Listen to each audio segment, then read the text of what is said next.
Friends, अर्चूस किचनमध्ये तुमचं सगळ्यांचं स्वागत आहे. तर साहित्यावरून तुम्हाला समजलंच असेल की आपली आज रेसिपी काय आहे. तर आज मस्त छान अशी पावभाजीचा बेत आहे. तर म्हटलं चला रेसिपी शेअर करूया तुमच्यासोबत. तर असो, आज आपण मस्त छान अशी पावभाजी बनवणार आहोत सिंपल पद्धतीनं. तर साहित्य काय काय त्याचं घेतलेलं आहे. फ्लावर, बटाटे, टोमॅटो, कांदा, शिमला मिरची आणि वाटाणा, ओला वाटाणा आहे तो. असं एवढंच साहित्य आहे. तर ठीक आहे, आता काय करू, छान अशा भाज्या कट करून घेऊयात. तर फ्रेंड्स, छान अशा भाज्या कट करून घेतलेल्या आहेत मी, तुम्ही पाहू शकता सगळं. तर कट करून छान असं वॉश करून घेतलेलं आहे. तर याच्यामध्येच मी सगळं बटाटा, कांदा वगैरे सगळं ॲड करते. टोमॅटो ॲड केलेला आहे आणि आता ना वाटाणा, जो तुम्हाला बोलले होते ना, तो वाटाणा पण याच्यामध्ये ॲड करायचा. छान सगळं एकत्र पावभाजी म्हटल्यावरती आपण सगळं एकत्रच मिक्स करतो ना. तर छान असं सगळं एकत्र मिक्स केलेलं आहे. मस्त असं पाणी ॲड करायचं आणि याच्या ना 3 ते 4 शिट्ट्या काढून घ्यायच्या. त्याच्यानंतर आपल्या भाज्या ऑलरेडी छान अशा शिजलेल्या असतात. तर ठीक आहे, चला आपण मस्त अशा याच्या 3 ते 4 शिट्ट्या काढून घेऊयात. तर फ्रेंड्स, छान अशा मस्तपैकी आपल्या भाज्या तुम्ही पाहू शकता. ऑलरेडी कुकर मस्त झालेला आहे. त्याच्या 3-4 शिट्ट्या, मी शक्यतो 3 शिट्ट्या घेते. 3 शिट्ट्या घेतल्यानंतर ना 4थी शिट्टीला असं बंद करून हे करायचं. त्याच्यामुळे ती मस्त. आणि मी काय करते, कारण की कसं आहे ना, प्रत्येकाच्या चॉईसवर डिपेंड असतं. माझ्या मुलीला असं भाज्या तोंडात आल्या की अजिबात आवडत नाही. त्याला एकदम असं छान मॅश झालेली भाजी जी असते ना, तशी आवडते. तर मी काय करते माहिती का गाईज, छान असं हे जे आपलं भाज्या थंड गरम म्हणजे हे झाले शिजवून घेतलेले आहेत ना, त्यांना मी मिक्सरमधून असं एक ओबडधोबड जे बोलतो ना आपण, त्या टाईपमध्ये जरा थोडंसं फिरून घेते. त्याने काय होतं, मग मुलं पण छान टेस्टनी आवडीने खातात आणि त्यांना पण ते मस्तपैकी छान आवडतं. तर असं मी आता यांना ना जरा थोडंसं, हे कसं आहे ना, गरम आहेत अजून, त्याच्यामुळे थोडंसं थंड होऊन देते आणि मग आपण त्याला ना छान असं बारीक करून घेऊया. तर फ्रेंड्स, छान असं मी मस्त असायला बारीक करून घेतलेलं आहे. तुम्ही पाहू शकता, हे पहा.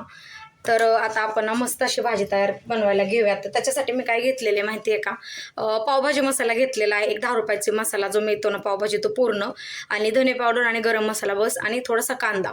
तर असोयात, चला ठीक आहे, मस्त असं छान असं आपण आता भाजी बनवायला घेऊया. तर फ्रेंड्स, छान अशी कढई गरम करायला ठेवलेली आहे. तर आता काय करायचं आहे ना, आपल्याला याच्यामध्ये थोडंसं बटर आपण टाकणार आहोत. कढई थोडी गरम करून घेऊयात. कढई गरम झाली की त्याच्यामध्ये आपण बटर ऍड करणार आहोत. पावभाजी म्हटल्यावर जास्त यूज तर आपण बटरच करतो, बरोबर ना गाईस. तर कढई गरम होत आहे. मस्त असं बटर टाकणार आहोत. वाव, पाहिलं, छान असं बटर मस्त वितळून घेऊयात. आणि मी काय करते माहिती आहे का फ्रेंड्स, बटरमध्येच थोडंसं तेल ॲड करते, कारण फक्त बटरची फोडणी नाही देत मी. तर याच्यामध्येच मी आता ना तेल पण ॲड केलेलं आहे. तुम्ही पाहू शकता, मस्त असं होत आहे.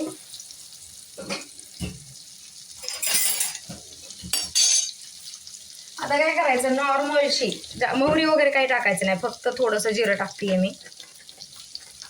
बाकी काही जास्त साहित्य वगैरे लागत नाही, खूप सिंपल. आणि कसं असतं ना, आता मुलांच्या सुट्ट्या चालू आहेत ना, त्याच्यामुळे असं वाटतं काय बनवायचं. संडे, सॅटरडे सगळं सेमच झालेलं असतं. कारण काय होतं, काही ना काही त्यांना वेगवेगळं खायचं असतं. भाजीपोळी नको असते त्यांना, पावभाजी, मिसळ पाव, कुठं चटपटीत काही ना काही वेगवेगळं पाहिजेच असतं. तर आता आपलं जिरं छान हे झालेलं आहे. त्याच्यामध्ये कांदा थोडासा ॲड करणार आहोत, नॉर्मलचा, जास्त काही नाही, थोडासा कांदा ॲड करायचा ह्याच्यात, मस्त असा. तर याला छान थोडंसं परतून घेऊयात. तुम्ही पाहू शकताय कसं छान मस्त दिसतंय ना.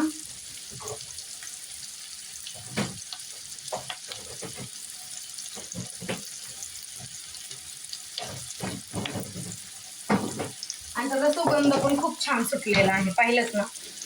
मस्त असा छान व्यवस्थित परतून घेऊयात त्याला. तर फ्रेंड्स, बऱ्यापैकी आपला कांदा छान असा परतून झालेला आहे. याच्यामध्ये काय करायचं, थोडीशी धने पावडर आणि जो गरम मसाला घेतलेला तो ॲड केला आहे मी, आणि पावभाजी मसाला जो आपण घेतला होता ना, त्याला छान असं ॲड करून घेतलेले. तुम्ही पाहू शकता, मस्त असं. आणि आता याच्यामध्ये आपण जे बारीक करून घेतलेलं जे आहे ना भाजीचं, मस्त असं ते याच्यामध्ये टाकून घ्यायचं.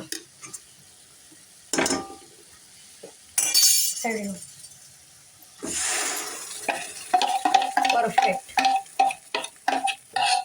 पाहिलं, मस्त, एकदम मस्त आणि छान घमघमाट सुटलेला आहे. यम्मी. आता तुम्हाला काही याच्यामधून वास येणार नाहीये, पण तुम्हाला पाहतानाच दिसत असेल किती छान आणि मस्त प्रकारे झालेलं आहे ते. मस्त छान असे मिक्स करून घेऊयात हिला.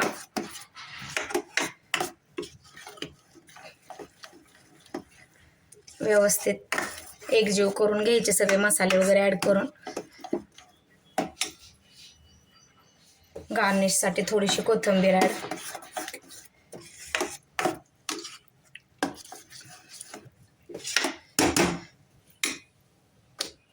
तर थोडंसं पाणी ऍड करते मी, जे आपण बॅटर हे करून घेतलेलं त्यालाच छान एकत्र मस्त असं त्याला एकजीव करून घे. आणि सगळ्यात महत्त्वाचं म्हणजे आपल्याला नमक ऍड करायचं राहिलेले. तर मीठ ऍड करूयात टेस्टनुसार.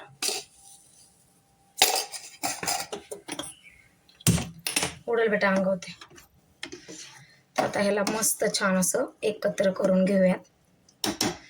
खूप छान आणि सिंपल, म्हणजे कसं जास्त हे नाही ते नाही, हेच हवं तेच हवं. जेवढं साहित्य, जेवढं सामान अवेलेबल असेल ना तुमच्याकडे घरामध्ये, तेवढ्या साहित्यामध्ये तुम्ही करू शकता. आणि जर तुम्हाला असं वाटत असेल छान व्यवस्थित, त्याच्यावरतून पण तुम्ही एक फोडणी देऊ शकता साईडला.